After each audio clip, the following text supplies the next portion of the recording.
그릇 깨지는 소리가 먼저였습니다. 쨍그랑 와장창 도자기가 마룻바닥에 부서지는 소리가 거실을 가득 채웠고 뜨거운 국물이 사방으로 튀었습니다. 손님 30명이 숨을 멈췄습니다. 아이들이 울음을 터뜨렸고 어른들은 입을 다물지 못한 채 그 자리에 굳어버렸죠. 국물이 튄 쪽은 다름 아닌 시어머니 최말레였습니다.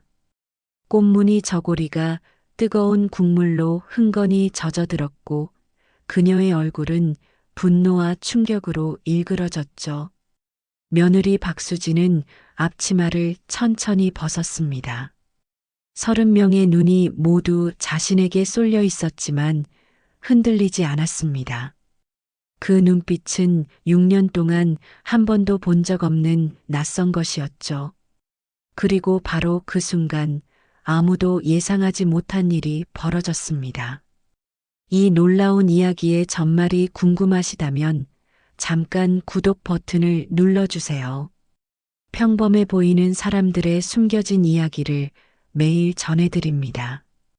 알림 설정까지 해두시면 단 하나도 놓치지 않으실 수 있습니다. 그날로부터 사흘 전으로 거슬러 올라갑니다. 새벽 2시였습니다. 박수진의 손은 멈추지 않았습니다. 도마 위에서 물을 채 썰고 냄비 속 사골 국물을 적고 전 반죽을 고르게 펴는 동작이 쉬지 않고 이어졌죠. 부엌 창문 너머로는 칠흑 같은 어둠이 내려앉아 있었고 집 안에는 기름 냄새와 간장 냄새가 가득했습니다. 36세 박수진이 이 집 며느리로 들어온 지 6해가 됐습니다. 시어머니 최말레의 63번째 생일잔치였습니다. 남편 쪽 친척들과 마을 어른들, 농협 관계자들까지 30명이 넘게 올 예정이었죠. 음식은 수진 혼자 준비해야 했습니다. 그것이 이 집의 당연한 순서였으니까요. 문어 숙회, 잡채, 갈비찜, 동태전, 육전, 표고버섯전, 시금치나물, 도라지나물, 고사리나물, 깍두기, 배추김치, 식혜. 최말레가 손님들 앞에서 한 가지라도 빠지면 망신이라고 못 박아뒀던 목록이었습니다. 수지는 그 목록을 사흘 전부터 머릿속으로 외우며 장을 받고 이틀 전부터 재료를 손질했습니다. 그런데 어젯밤이었습니다. 갈비찜 냄비를 이동하다 손잡이가 미끄러졌습니다.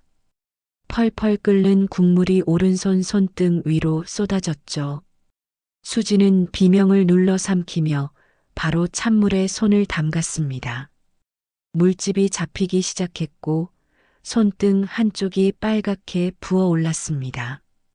거실에서는 TV 소리가 들렸습니다.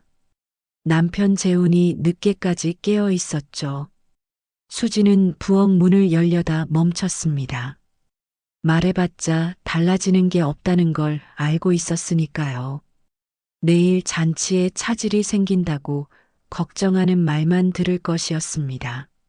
수지는 혼자 구급함을 꺼냈습니다. 항균 연고를 바르고 거즈를 대고 반창고를 붙였죠. 손가락을 구부렸다 폈습니다. 아팠지만 움직이는 데는 지장이 없었습니다. 그 판단은 빠르고 정확했습니다. 마치 오랫동안 몸에 밴 것처럼. 수지는 다시 냄비를 잡았습니다. 잔치 당일 아침 오전 8시 최말레가 도착했습니다. 인사도 받지 않은 채 부엌으로 먼저 걸어갔죠. 냉장고 문을 열어보고 음식들을 하나하나 들여다봤습니다. 전이 좀 두껍지 않아?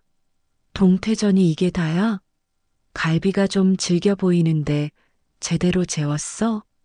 수지는 고개를 숙이며 대답했습니다. 네, 어머니. 네, 다음엔 더 신경 쓸게요. 10시가 되자 손님들이 하나둘 들어오기 시작했습니다. 친척들이 거실을 채웠고 이웃들이 줄지어 들어왔죠. 그 사이 이미양이 최말레 옆에 딱 붙어 앉았습니다. 이미양은 제2 오빠 재훈의 대학 동기 부인으로 집안 행사 때마다 빠지지 않는 얼굴이었습니다. 어머님, 오늘 상차림이 어떠세요? 며느리가 손이 좀 느리죠? 제가 보기엔 잡채가 좀 심심한 것 같던데. 이미양의 목소리는 낮고 다정했습니다. 최말레의 표정이 흡족하게 굳어졌죠. 수지는 그 대화를 들으면서도 아무 말하지 않았습니다. 6년 동안 그래 왔으니까요. 점심시간이 됐습니다. 음식이 상에 오르고 손님들이 자리를 잡았습니다. 수지는 부엌과 거실을 오가며 음식을 날랐죠. 오른손 손등은 여전히 욱신거렸지만 내색하지 않았습니다. 그때였습니다. 최말레가 수저를 내려놓으며 입을 열었습니다. 수진아, 이 나물간이 왜 이래? 손님 오는 날 이런 걸 내놓으면 어떡해? 조용하던 거실이 어색하게 가라앉았습니다. 손님들이 서로 눈치를 봤죠. 수지는 천천히 걸어 나왔습니다. 죄송해요, 어머니. 다음엔 더 잘하겠습니다. 다음? 최말레의 목소리가 높아졌습니다. 매번 다음이야. 그리고 이전 좀 봐. 모양이 왜 이 모양이야? 너 친정에서 뭘 배운 거야? 이 집 며느리 자격이 있는 건지 손님들 앞에서 내가 창피해서. 수진의 손이 조용히 쥐어졌습니다. 남편 재훈이 수진의 팔을 살짝 잡았습니다. 낮은 목소리로 말했죠. 참아. 손님들 있잖아. 그 한마디가 6년 동안 반복된 말이었습니다. 수지는 참았습니다. 남편의 손이 자신의 팔을 잡고 있었고 손님 30명의 눈이 이쪽을 향하고 있었습니다. 최말레는 아직 말을 멈추지 않았죠. 나물간 이야기가 끝나자 전 모양 이야기가 나왔고 전 모양이 끝나자 갈비찜이 질기다는 말이 나왔습니다. 목소리는 점점 커졌고 거실은 점점 조용해졌습니다. 수지는 고개를 숙인 채 서 있었습니다. 손등에 화상 자국이 욱신거렸지만 입술을 깨물었죠. 이미양이 최말레 옆에서 조용히 맞장구를 쳤습니다. 어머님 말씀이 맞아요. 이 집 잔치라면 동네에서 제일 손꼽히는데 이래서야 좀 그렇죠. 낮고 다정한 목소리였지만 거실 전체에 충분히 들렸습니다. 손님들이 음식을 집다 말고 시선을 내렸습니다. 수진의 시누이 오제이가 어머니 옆에 앉아 고개를 끄덕였습니다. 그게 이 집의 풍경이었습니다. 6해 동안 달라진 것은 없었죠.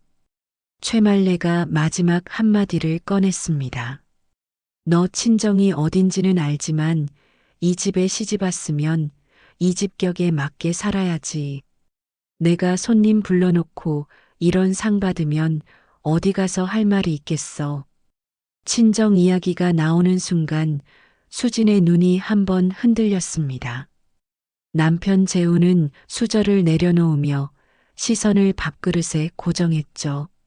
막을 생각은 없었습니다. 한 번도 없었습니다. 수지는 그 침묵을 알고 있었습니다. 6년 동안 학습된 침묵이었습니다. 재훈이 끝내 어머니를 막지 않는다는 것, 손님이 아무리 많아도 이 구도는 바뀌지 않는다는 것, 자신은 언제나 이 자리에서 고개를 숙이고 죄송합니다를 말해야 한다는 것.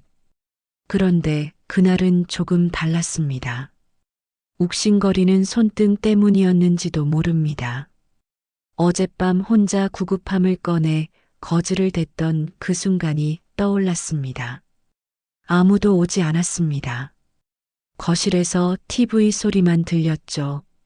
새벽 2시에 혼자 냄비를 잡던 것도 사흘 내내 아무도 거들지 않은 것도, 오늘 아침 인사도 없이 부엌부터 들여다본 것도 전부 머릿속에서 한꺼번에 올라왔습니다. 수지는 천천히 고개를 들었습니다. 6년이었습니다. 6년 동안 단 한 번도 잘했다는 말을 듣지 못했습니다. 매번 부족했고, 매번 틀렸고, 매번 이 자리에서 고개를 숙였죠. 그리고 6년 동안 아무도 수진의 편에 서지 않았습니다. 남편도 시누이도 그 누구도. 최말레가 다시 입을 열려는 순간이었습니다. 수진이 먼저 말했습니다. 그렇게 불만이시면 어머님이 직접 하시죠. 거실이 얼어붙었습니다. 최말레의 눈이 커졌습니다. 이미양이 입을 다물었고 제이가 숟가락을 놓았습니다. 재훈의 얼굴이 하얗게 질렸죠. 30명의 시선이 일제히 수진에게 향했습니다. 수진은 멈추지 않았습니다. 사흘 전부터 혼자 준비했어요. 어젯밤에 손도 대었는데 아무도 몰랐죠. 6년 동안 잘했다는 말 한 번 못 들었어요. 그런데도 매번 이 자리에서 죄송하다고만 했습니다. 목소리는 떨렸지만 끊기지 않았습니다. 재훈이 자리에서 일어났습니다. 여보, 손님들 앞에서 이러지 마. 목소리가 낮고 단호했죠. 하지만 수지는 그 눈빛을 마주 봤습니다. 처음으로, 6년 만에 처음으로. 당신도 한 번도 내 편이 된 적 없었잖아요. 그 말이 끝나는 순간 수진의 손이 상 모서리를 잡았습니다. 쨍그랑.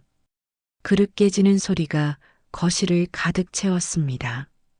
수진의 손이 상 모서리를 잡아당기는 순간 음식들이 한꺼번에 쏟아졌습니다. 도자기 그릇들이 마룻바닥에 부서졌고 갈비찜 국물이 사방으로 튀었습니다. 뜨거운 국물 한 줄기가 최말레의 꽃무늬 저고리를 적셨죠. 나물들이 바닥을 뒹굴었고 공들여 붙인 전들이 뒤집혀 흩어졌습니다. 아, 소리가 터져 나왔습니다. 여자 손님 하나가 자리에서 벌떡 일어섰고 아이들이 울음을 터뜨렸습니다. 30명이 전부 굳어버렸죠. 최말레는 젖은 저고리를 내려다보다 수진을 올려다봤습니다. 얼굴이 새빨갛게 달아올랐습니다. 지금 뭐 하는 짓이야? 목소리가 떨렸습니다. 수진은 대답하지 않았습니다. 앞치마를 천천히 벗었습니다. 재훈이 수진의 팔을 잡으려 했지만 수진은 한 걸음 물러섰습니다. 그 눈빛을 본 재훈은 멈췄습니다. 한 번도 본 적 없는 눈빛이었습니다. 당장 이 집에서 나가. 최말레가 손가락으로 현관을 가리켰습니다. 목소리는 떨렸지만 단단했죠. 나가라면 나가죠. 수진이 조용히 대답했습니다. 바로 그 순간이었습니다. 손님들 사이에서 낮고 짧은 소리가 났습니다. 쿵 하는 소리였죠. 시선이 한꺼번에 그쪽으로 쏠렸습니다. 7살짜리 사내아이가 바닥에 쓰러져 있었습니다. 처음엔 넘어진 줄 알았습니다. 그런데 아이의 몸이 뻣뻣하게 굳더니 팔다리가 리드미컬하게 떨리기 시작했습니다. 경련이었습니다. 아이 어머니가 비명을 질렀습니다. 누군가 아이 이름을 불렀고 손님들이 우르르 달려가 아이를 에워쌌습니다. 아이를 일으키려는 사람, 물을 가지러 뛰는 사람, 뺨을 두드리는 사람들이 뒤엉켰죠. 아수라장이었습니다. 그 혼란 속에서 수진이 움직였습니다. 비켜요. 목소리는 낮았지만 단호했습니다. 손님들이 저절로 길을 열었죠. 수진은 아이 옆에 무릎을 꿇었습니다. 아이를 옆으로 눕혔습니다. 기도를 확인했습니다. 고개를 약간 뒤로 젖혀 기도가 막히지 않게 자세를 잡았죠. 떨리는 팔다리를 억지로 누르지 않았습니다. 손목시계를 봤습니다. 시간을 쟀죠. 손놀림은 빠르지도 느리지도 않았습니다. 정확했습니다. 숨 쉬어요? 아이 어머니가 울음 섞인 목소리로 물었습니다. 숨은 쉬고 있어요. 지금 건드리지 마세요. 수진이 짧게 대답했습니다. 경련이 끝날 때까지 옆에서 지켜봐야 해요. 누가 119 불렀으면 지금 바로 해주세요. 손님 하나가 허겁지겁 휴대폰을 꺼냈습니다. 거실은 조용해졌습니다. 아이의 경련이 조금씩 잦아들기 시작했죠. 수지는 자리를 지켰습니다. 아이의 호흡을 확인하고 자세를 유지하고 의식이 돌아오는지 살폈습니다. 그 손은 흔들리지 않았습니다. 구급대가 도착하기까지 7분이 걸렸습니다. 그 7분 동안 수지는 아이 곁에 있었습니다. 구급대원들이 들어서자 수지는 간결하게 상황을 전달했습니다. 발병 시각, 경련 지속 시간, 자세 처치 내용, 호흡 상태. 구급대원이 수진을 한번 쳐다봤습니다. 의료계 쪽이세요? 짧게 물었죠. 수진은 대답하지 않았습니다. 아이가 들것에 실려 나갔습니다. 아이 어머니가 수진의 손을 잡았습니다. 감사합니다. 정말 감사합니다. 목이 메어 말을 잇지 못했죠. 거실에 정적이 흘렀습니다. 손님들의 시선이 천천히 수진에게서 최말레에게로 옮겨갔습니다. 최말레는 여전히 그 자리에 서 있었습니다. 젖은 저고리를 입은 채로, 아무 말도 하지 못한 채로 이미양이 조용히 시선을 내렸습니다. 수지는 일어섰습니다. 부엌으로 들어가 코트를 집어들었습니다. 지갑도 휴대폰도 챙기지 않았습니다. 코트 안주머니에 손이 닿았을 때 접힌 종이 한 장이 손끝에 걸렸습니다. 매번 이 코트를 입을 때마다 느끼던 것이었습니다. 수지는 꺼내보지 않았습니다.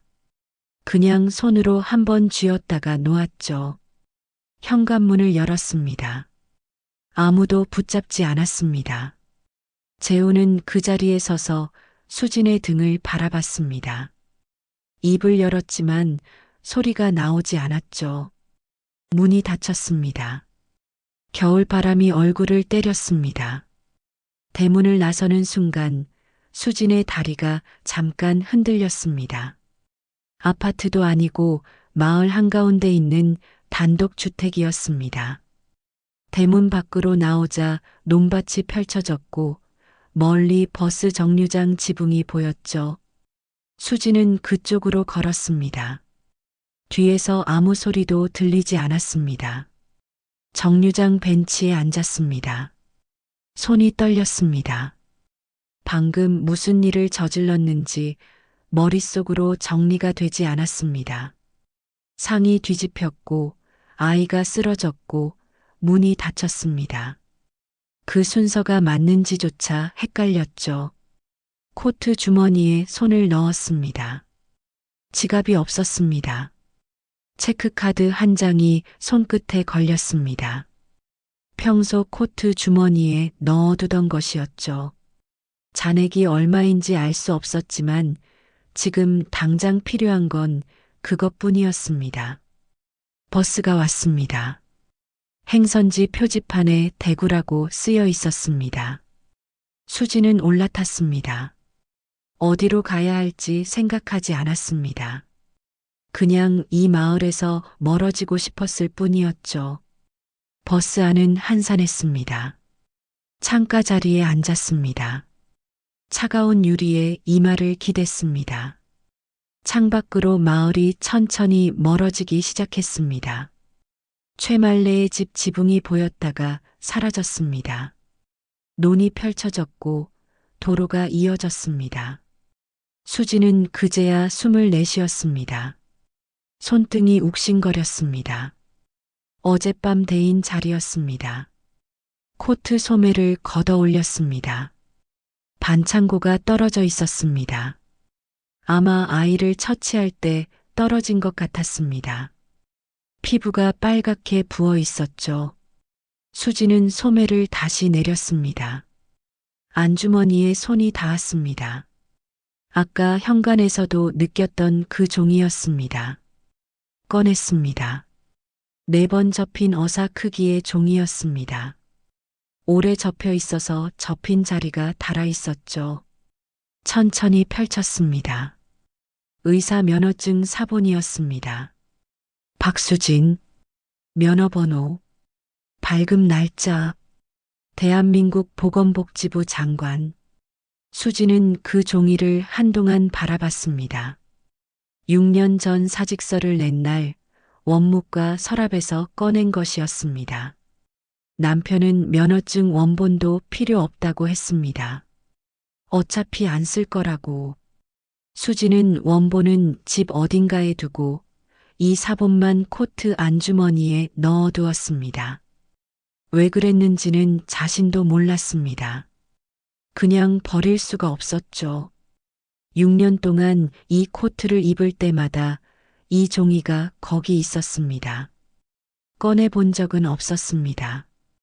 그냥 손끝으로 느끼는 것만으로도 충분했습니다. 아직 있다는 것, 아직 사라지지 않았다는 것. 종이를 다시 접었습니다. 안주머니에 넣었습니다. 버스는 고속도로로 진입했습니다. 속도가 붙으면서 창밖 풍경이 빠르게 흘러갔습니다. 수지는 눈을 감았습니다. 정윤서 얼굴이 떠올랐습니다. 의과대학 동기였습니다. 졸업 후 각자의 길을 갔고 명절 때 가끔 안부 문자를 주고받는 사이였죠. 윤서는 대구에서 소아과 의원을 운영하고 있었습니다. 결혼은 하지 않았습니다. 수진이 사직서를 냈다는 소식을 들었을 때 전화를 걸어왔던 유일한 사람이었죠. 그때 수진은 괜찮다고 했습니다. 그냥 쉬고 싶어서라고 했습니다. 윤서는 아무 말 없이 알았다고 했습니다. 그리고 언제든 연락하라고 했죠. 6년이 지난 지금이었습니다. 수지는 코트 주머니를 뒤졌습니다. 휴대폰이 없었습니다. 집에 두고 나왔던 것이었죠. 버스 앞쪽에 공중전화가 보이지 않았습니다. 대구 터미널에 내리면 공중전화가 있을 터였습니다. 버스가 터미널에 들어서자 수지는 자리에서 일어났습니다. 내리는 순간 찬 공기가 다시 얼굴을 때렸습니다. 낯선 도시였습니다. 6년 전까지는 살던 곳이었지만 지금은 낯설었죠. 터미널 구석에서 공중전화를 찾았습니다. 카드를 꽂고 번호를 눌렀습니다. 윤서의 번호는 외우고 있었습니다. 6년 동안 저장해 두었으니까요. 신호가 3번 갔습니다. 여보세요. 윤서의 목소리였습니다. 수지는 입을 열었습니다. 나야. 수진이야. 잠깐의 침묵이 흘렀습니다. 어디야? 윤서가 물었습니다. 목소리는 조용했지만 달라진 것이 없었습니다.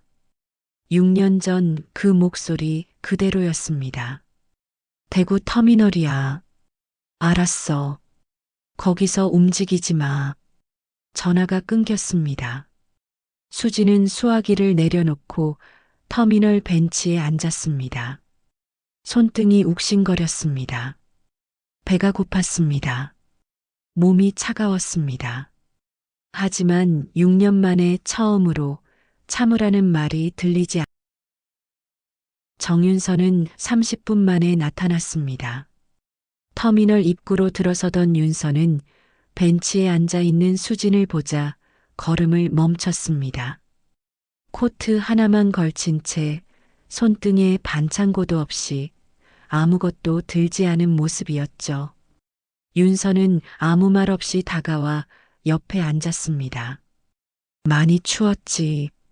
수지는 고개를 끄덕였습니다. 윤서는 더 묻지 않았습니다. 일어서며 손을 내밀었죠. 수지는 그 손을 잡고 일어섰습니다. 두 사람은 터미널을 나섰습니다. 윤서의 차 안에서 수지는 처음으로 말문을 열었습니다.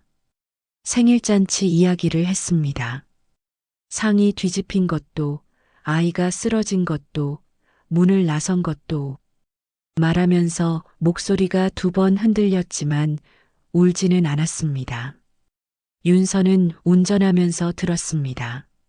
중간에 끊지 않았고 괜찮다는 말도 하지 않았습니다. 다 들은 뒤에 한마디만 했죠. 손 좀 보자. 의원에 도착했습니다. 윤서가 수진의 손등을 살폈습니다. 이도 화상이야. 제대로 처치해야 해. 처치를 하면서 윤서가 조용히 물었습니다. 앞으로 어떻게 할 거야? 수지는 한동안 말이 없었습니다. 모르겠어. 솔직한 대답이었습니다. 윤서는 붕대를 감으며 말했습니다. 면허는 아직 살아있어. 수진이 윤서를 쳐다봤습니다. 정지나 취소 처분 받은 거 아니잖아. 그냥 쉰 거잖아. 윤서의 목소리는 덤덤했습니다. 공중보건에 지원하면 돼. 군 미필 여성의사는 보건지소 배치 받을 수 있어. 지금이라도 늦지 않았어. 수지는 아무 말도 하지 않았습니다. 그 말이 머릿속에서 한동안 울렸습니다. 그날 밤 수지는 윤서의 의원 소파에서 잤습니다. 한편 마을에서는 소문이 번지고 있었습니다. 잔치가 끝나자마자 손님들이 흩어졌고 흩어지는 자리마다 이야기가 퍼졌습니다. 며느리가 상을 뒤집었다는 것, 아이가 쓰러졌다는 것, 그리고 며느리가 그 아이를 살렸다는 것이었죠. 3가지 이야기가 뒤섞여 돌아다녔지만 결국 사람들이 가장 오래 붙잡은 건 마지막 이야기였습니다. 그 며느리 대체 뭐 하던 사람이야? 제이가 그날 밤 오빠 재훈에게 전화를 걸었습니다. 형수 아이 처치하는 거 봤는데 그냥 일반 사람 손놀림이 아니었어. 재훈은 한동안 말이 없었습니다. 그리고 천천히 입을 열었죠. 의사야. 대구 대학병원 소아과 전공의 출신이야. 제이는 숨을 들이켰습니다. 그게 무슨 소리야? 그걸 왜 지금? 재훈은 대답하지 못했습니다. 다음 날 아침 아이 어머니가 최말레 집을 찾아왔습니다.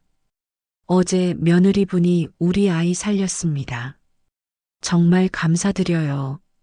제가 들으니까 소아과 전공의 출신이시라고요. 그 말과 함께 아이 어머니는 고개를 숙였습니다. 최말레는 굳은 얼굴로 서 있었습니다. 오후가 되자 마을 어기 경로당에 소문이 닿았습니다. 농협 관계자들 사이에서도 이야기가 돌았죠. 박 조합장 아들네 며느리가 의사 출신이래. 대학병원에서 일하다 시댁 때문에 그만뒀다고. 20년 넘게 이 마을에서 살았지만 그런 며느리인 줄은 몰랐네. 이미양은 그날 저녁 제이에게 전화를 걸었습니다. 목소리가 예전과 달랐습니다. 나 어제 수진 씨한테 좀 심했던 것 같아. 어머님 옆에서 맞장구를 쳤는데 그게 아니었던 것 같아서. 제이는 대답하지 않았습니다. 전화를 끊고 한참 앉아 있었죠. 최말레는 저녁 내내 아무 말이 없었습니다. 밥도 먹지 않았습니다. 재훈이 어머니 드세요 해도 대답이 없었죠. 거실 불을 끄고 방으로 들어간 뒤 문을 닫았습니다. 오기철이 재훈에게 조용히 말했습니다. 수진이 어디 있는지 알아봐라. 재훈은 고개를 끄덕였습니다. 하지만 전화를 들지 못했습니다. 수진의 번호를 눌러도 연결이 되지 않았죠. 집에 두고 나간 휴대폰은 거실 테이블 위에 놓여 있었습니다. 화면은 꺼져 있었습니다. 재우는 그 휴대폰을 바라봤습니다. 6년 동안 자신이 한 번도 먼저 물어보지 않았던 것들이 머릿속에서 하나씩 떠올랐습니다. 왜 그만뒀냐고 묻지 않았습니다. 힘들지 않냐고 묻지 않았습니다. 잘하고 있다는 말을 한 번도 하지 않았습니다. 어머니가 구박할 때마다 참으라는 말만 했습니다. 그게 전부였습니다. 수진이 코트 안주머니에 면허 사본을 넣고 다닌다는 사실을 재우는 몰랐습니다. 알 수 없었습니다. 한 번도 물어본 적이 없었으니까요. 공중보건에 지원서를 내는 날, 수진의 손은 떨렸습니다. 서류를 작성하면서 직업란에 의사라고 적는 순간이었습니다. 6년 만에 처음으로 그 칸을 채웠죠. 볼펜 끝이 종이 위에서 잠깐 멈췄습니다. 수지는 숨을 한 번 고르고 천천히 써내려갔습니다. 윤서가 옆에 앉아 있었습니다. 서류 검토해 줄게. 같이 내자. 그게 전부였습니다. 더 이상의 말은 필요하지 않았습니다. 보건복지부 공중보건의사 배치 결과가 나온 건 지원 후 3주가 지나서였습니다. 경북 내륙의 작은 보건지소였습니다. 인구 2,000명이 채 안 되는 마을이었죠. 수진이 시집왔던 마을과는 멀리 떨어진 곳이었습니다. 발령장을 받아든 날, 수진은 한동안 그것을 들여다봤습니다. 박수진, 보건지소 배치, 발령일. 얇은 종이 한 장이었지만 손에 묵직하게 느껴졌습니다. 보건지소는 낡은 건물이었습니다. 페인트가 군데군데 벗겨진 외벽, 삐걱거리는 나무 바닥, 진료실 창문은 작고 낮았습니다. 비품도 오래됐고 대기실 의자는 4개뿐이었죠. 전임 보건의가 쓰던 책상 서랍을 열자 오래된 처방전 묶음과 볼펜 몇 자루가 나왔습니다. 수지는 진료실을 천천히 둘러봤습니다. 그리고 가방에서 접힌 종이 하나를 꺼냈습니다. 전공의 3년차 때 외래 진료실에서 쓰던 메모였습니다. 소아 발열 처치 순서, 경련 대응 프로토콜, 자주 쓰는 약물 용량 계산 시기 빼곡히 적혀 있었죠. 6년 동안 코트 안주머니 속 면허 사본과 함께 접어 넣어뒀던 종이었습니다. 수지는 그것을 진료실 벽에 붙였습니다. 첫날 오전에는 환자가 2명이었습니다. 70 넘은 할머니의 고혈압 처방, 5살 아이의 감기였습니다. 진료를 시작하려는 순간 손이 또 떨렸습니다. 청진기를 집어들면서 수지는 눈을 한 번 감았습니다. 할머니의 혈압을 쟀습니다. 청진기를 가슴에 댔습니다. 숨 들이쉬어 보세요. 잠깐 참으세요. 내쉬세요. 목소리는 처음에 약간 굳어 있었지만 2번째 문장부터는 풀렸습니다. 손은 3번째 환자부터 흔들리지 않았습니다. 점심 무렵 수지는 진료실 의자에 앉아 창밖을 바라봤습니다. 작은 창 너머로 눈이 보였습니다. 바람에 마른 볏짚들이 흔들리고 있었습니다. 조용했습니다. 수지는 벽에 붙인 메모를 한번 쳐다봤습니다. 글씨체가 낯익었습니다. 6년 전 자신이 쓴 것이었으니까요. 오후에 환자가 1명 더 왔습니다. 허리가 굽은 할아버지였습니다. 진료를 마치고 나가면서 할아버지가 말했습니다. 선생님 오셨다니 다행이에요. 전에는 여기 의사가 없어서 읍내까지 나가야 했거든요. 수지는 잠깐 멈췄습니다. 네, 잘 부탁드립니다. 고개를 숙이며 대답했죠. 진료실 문이 닫힌 뒤 수지는 의자에 앉아 한동안 움직이지 않았습니다. 선생님이라는 말이 귓가에 맴돌았습니다. 6년 동안 들어보지 못한 호칭이었습니다. 어머니 소리, 며느리 소리, 수진아 소리는 들었지만 선생님은 아니었습니다. 퇴근 후 수지는 보건지소 근처 작은 원룸을 구했습니다. 창문이 하나 있는 방이었고 이불과 책상이 들어오면 꽉 찼습니다. 이삿짐이랄 것도 없었습니다. 윤서가 옷 몇 벌과 생필품을 박스에 담아 가져다 줬죠. 고마워. 수진이 말했습니다. 당연한 거야. 윤서가 짧게 받았습니다. 박스를 풀면서 수지는 바닥에 앉았습니다. 방 안을 천천히 둘러봤습니다. 좁고 낡은 공간이었지만 이상하게 숨이 편했습니다. 눈치를 볼 사람이 없었고 참으라는 말이 없었고 상차림을 지적하는 목소리가 없었습니다. 수지는 코트를 벽에 걸었습니다. 안주머니는 비어 있었습니다. 면허 사본과 메모는 이제 각각 지갑과 진료실 벽에 자리를 찾았으니까요. 처음으로 제자리에 놓인 것 같았습니다. 재훈이 수진을 찾아낸 건 2달이 지나서였습니다. 윤서에게 연락이 닿았습니다. 처음엔 윤서가 전화를 받지 않았습니다. 2번째에도 3번째에도 마찬가지였죠. 4번째 전화에서 윤서가 받았습니다. 용건만 말해요. 목소리가 차가웠습니다. 수진이 있는 곳만 알려주세요. 직접 찾아가겠습니다. 윤서는 잠시 침묵했습니다. 그리고 말했습니다. 수진이 원하면 연락할 거야. 수진이 연락 안 한다는 건 원하지 않는다는 거야. 전화가 끊겼습니다. 재훈은 그 이후로도 수진의 옛 번호로 문자를 보냈습니다.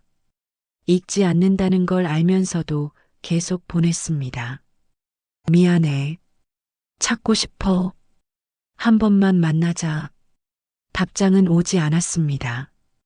그러던 어느 날 오전, 재훈은 아버지 오기철에게 불려갔습니다.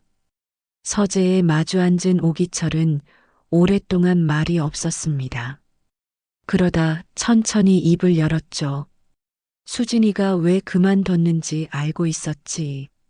재훈은 고개를 끄덕였습니다. 알고 있었습니다. 알면서 왜 아무 말도 안 했어. 재훈은 대답하지 못했습니다. 오기철이 말을 이었습니다. 내 어머니가 잘못했어. 나도 잘못했고. 그런데 그 중에 제일 잘못한 건 너야. 알고 있으면서 아무것도 안 한 게 제일 나쁜 거야.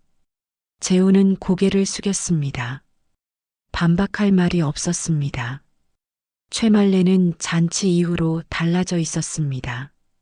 마을에서 마주치는 사람들이 예전과 다른 눈으로 쳐다봤습니다. 경로당에 가면 대화가 끊겼고 농협 행사에서는 예전처럼 중심에 서지 못했습니다. 며느리를 6년 동안 구박하다 결국 내쫓은 시어머니, 그것도 의사 출신 며느리를. 그 이야기가 마을 전체에 퍼져 있었습니다. 이미양은 더 이상 최말레 옆에 붙어 앉지 않았습니다. 집안 행사에도 얼굴을 비추지 않았죠. 제이는 어머니와 통화할 때마다 말수가 줄었습니다. 집에 와도 예전처럼 편하게 있지 못하고 일찍 돌아갔습니다. 최말레는 그 변화를 느끼고 있었습니다. 하지만 인정하지 않으려 했죠. 그 집에 가서 먼저 고개를 숙이는 건 자존심이 허락하지 않았습니다. 며칠이 지나고 몇 주가 지났습니다. 그럴수록 집안이 더 조용해졌습니다. 재훈은 변호사를 찾아갔습니다. 이혼 절차를 밟겠습니다. 위자료는 최대한 드리려고 합니다. 변호사가 서류를 준비했습니다. 재우는 합의서에 서명했습니다. 위자료 3천만 원, 혼인 기간 동안의 재산 분할, 수진 명의로 정리할 서류들이 정리됐습니다. 봉투를 들고 보건지소를 찾아갔습니다. 수진은 진료를 마치고 나오다 입구에서 재훈을 마주쳤습니다. 걸음이 잠깐 멈췄습니다. 그러나 흔들리지 않았습니다. 할 말 있어요? 수진이 먼저 물었습니다. 재훈은 봉투를 내밀었습니다. 이혼 합의서야. 서명했어. 위자료랑 서류도 다 넣었어. 수진은 봉투를 받아들었습니다. 열어보지 않았습니다. 알겠어요. 수진이 짧게 말했습니다. 재훈이 입을 열었습니다. 미안해. 정말 미안해. 어머니한테도 잘못이 있지만 내가 제일 잘못한 거 알아. 알고 있으면서 아무것도 안 했으니까. 수진은 재훈을 바라봤습니다. 오래 들여다봤습니다. 그리고 말했습니다. 알아요. 근데 이제 그 말 필요 없어요. 목소리에 분노도 서러움도 없었습니다. 그냥 사실이었습니다. 재훈은 고개를 끄덕였습니다. 더 할 말을 찾지 못했죠. 잘 지내. 그 말만 남기고 돌아섰습니다. 수지는 그 뒷모습을 잠깐 바라봤습니다. 그리고 진료실로 들어갔습니다. 봉투를 책상 서랍에 넣었습니다. 오후 진료 시간이 시작되고 있었습니다. 대기실에 환자가 와 있었죠. 수지는 의자에 앉아 처방전 양식을 꺼냈습니다. 창밖에는 햇살이 들어오고 있었습니다. 진료실 벽의 메모가 그 빛을 받아 조금 환해 보였습니다. 수지는 다음 환자를 불렀습니다. 들어오세요. 문이 열렸습니다. 그녀가 찾아온 건 초겨울이었습니다. 오전 진료가 거의 끝나갈 무렵이었습니다. 대기실에 마지막 환자가 남아있다는 말을 들었을 때 수지는 처방전을 마무리하고 있었죠. 들어오세요. 문을 열었습니다. 걸음이 느렸습니다. 허리가 굽어 있었고 손에는 낡은 천가방을 들고 있었습니다. 머리는 반쯤 새어 있었죠. 수지는 고개를 들었습니다. 최말레였습니다. 두 사람은 동시에 굳었습니다. 최말레는 이름표를 봤을 겁니다. 박수진. 그 이름이 여기 있을 거라고는 생각하지 못했겠죠. 돌아갈 것 같았습니다. 발이 반걸음 뒤로 물러서는 게 보였습니다. 수진이 먼저 말했습니다. 앉으세요. 목소리는 평소 환자에게 하는 것과 다르지 않았습니다. 최말레는 천천히 의자에 앉았습니다. 고개를 들지 못했습니다. 어디가 불편하세요? 무릎이요. 오래됐어요. 읍내 병원에 가야 하는데 다리가 불편해서. 최말레의 목소리는 낮고 작았습니다. 수지는 들은 대로 받아 적었습니다. 언제부터였나요? 한 1년 됐어요. 걸을 때만 아픈가요? 쉴 때도 아픈가요? 걸을 때 더 심하고 계단이 제일 힘들어요. 수지는 무릎 상태를 살폈습니다. 청진기 대신 손이 먼저였습니다.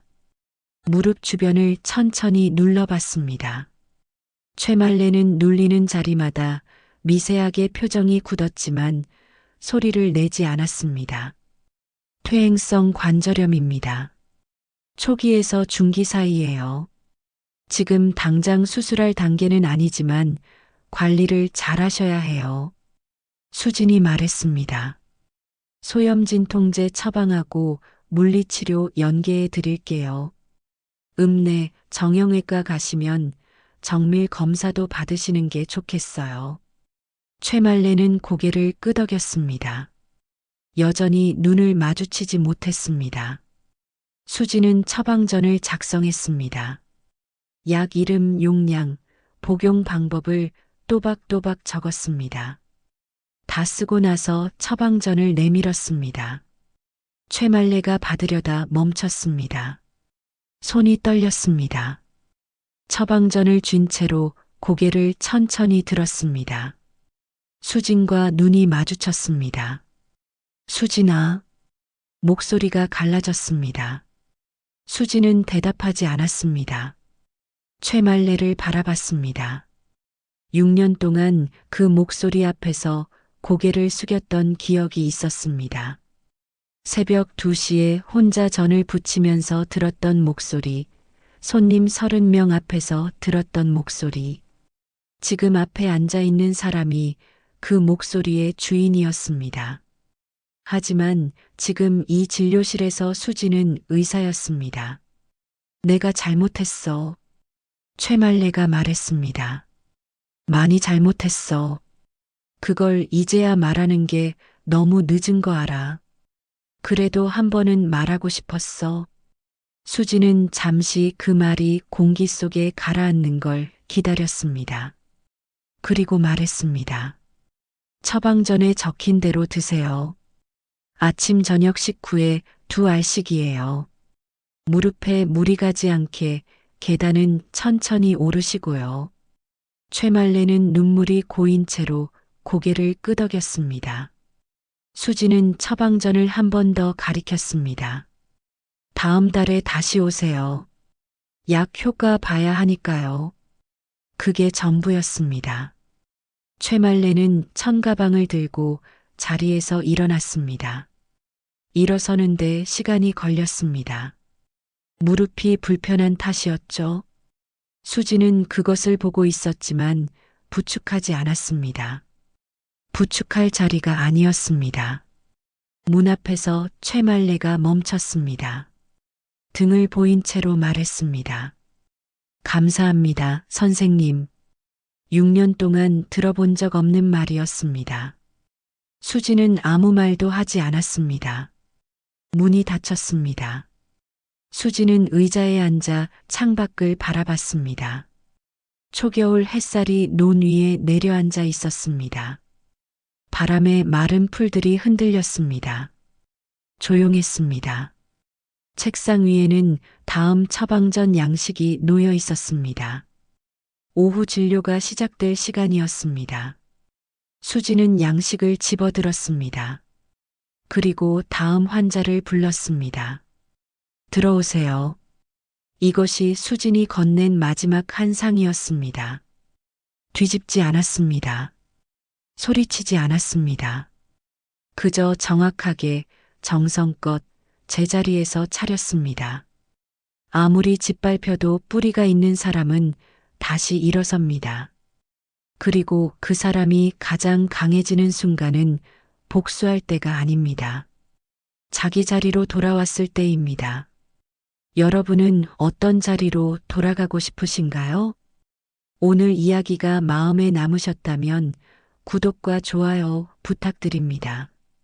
이런 이야기를 매일 전해드리고 있습니다. 알림 설정해 두시면 하나도 놓치지 않으실 수 있습니다. 댓글로 여러분의 생각도 남겨주세요.